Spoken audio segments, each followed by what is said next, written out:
Hello, class 3. Today we will start a new chapter, Alexander the Great. So please open page number 104. Alexander the Great defeated the Persians, took his army to India, and brought the Greek culture here. Alexander was born in 356 BC at Pella in Macedonia, a small country north of Greece.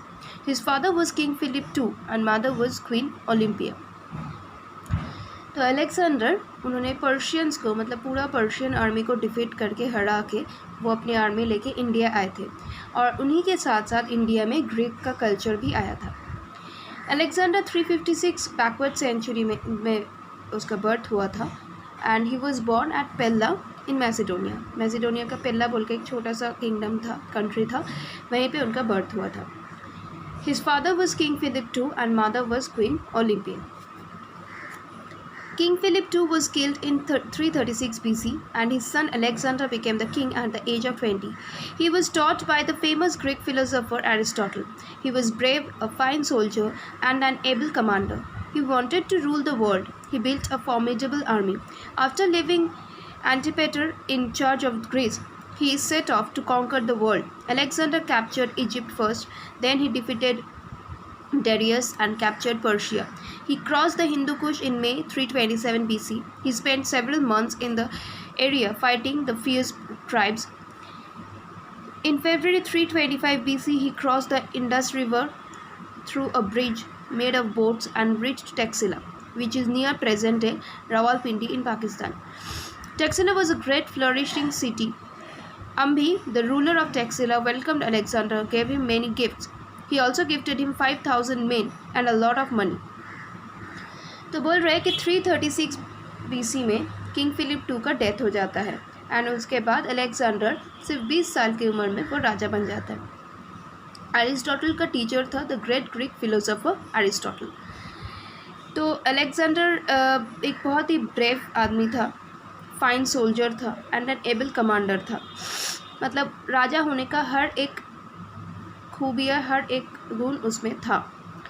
तो वो पूरा world को rule करना चाहते थे, इसीलिए उन्होंने एक फॉर्मिडेबल आर्मी, मतलब जिस आर्मी को कोई हरा ही ना सके, ऐसा एक आर्मी बनाया था। एंटीपेटर को ग्रीस का इंचार्ज बना के वो निकल गए पूरा वर्ल्ड को कॉन्कर करने के लिए।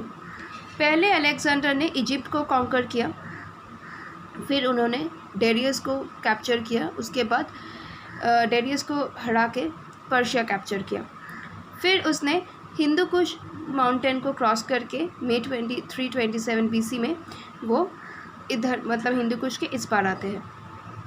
वहाँ पे वो बहुत सारे मंथ्स बिताते हैं, छोटे छोटे ट्राइब्स के साथ वो फाइटिंग करते हैं। इसके बाद 325 BC में वो इंडस रिवर क्रॉस करते हैं थ्रू अ ब्रिज, जो ब्रिज एक बोट से बना हुआ था, एंड फिर वो टैक्सिला पहुँचते हैं।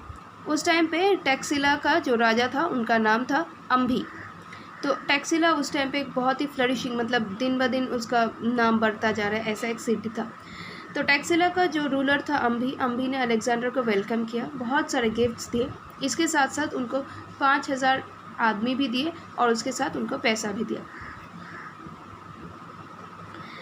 After resting for a short while, Alexander advanced towards the east to attack King Porus. Porus was the king of the eastern side of river Jhelum. He was a brave king and proud of his country and people. He had an army of 200 elephants, 30,000 soldiers on foot. इसके बाद कुछ दिन rest करने के बाद Alexander east की तरफ बढ़ने गए और वो ईस्ट का जो किंगडम था, किंग पोरस का जो किंगडम था, वो अटैक करने के लिए रेडी हुए। पोरस झेलम रिवर की ईस्टर्न साइड पे उनका किंगडम था, वहीं पे वो रूल करते थे। बहुत एक ब्रेव किंग था और अपने कंट्री में बहुत ही प्राउड फील करता था अपने कंट्री को लेके। उनके पास 200 एलिफेंट्स और 30,000 सोल्जर्स ऑन फुट, मतलब जो सोल्जर्स चल के लड़ाई करते, ऐसे सोल्जर्स को लेके उनका लार्ज आर्मी बना था। As well as archers in chariots and 2,000 horseman. इसके साथ साथ चैरियट आर्चर्स भी थे एंड 2,000 हॉर्समैन भी थे उनके साथ।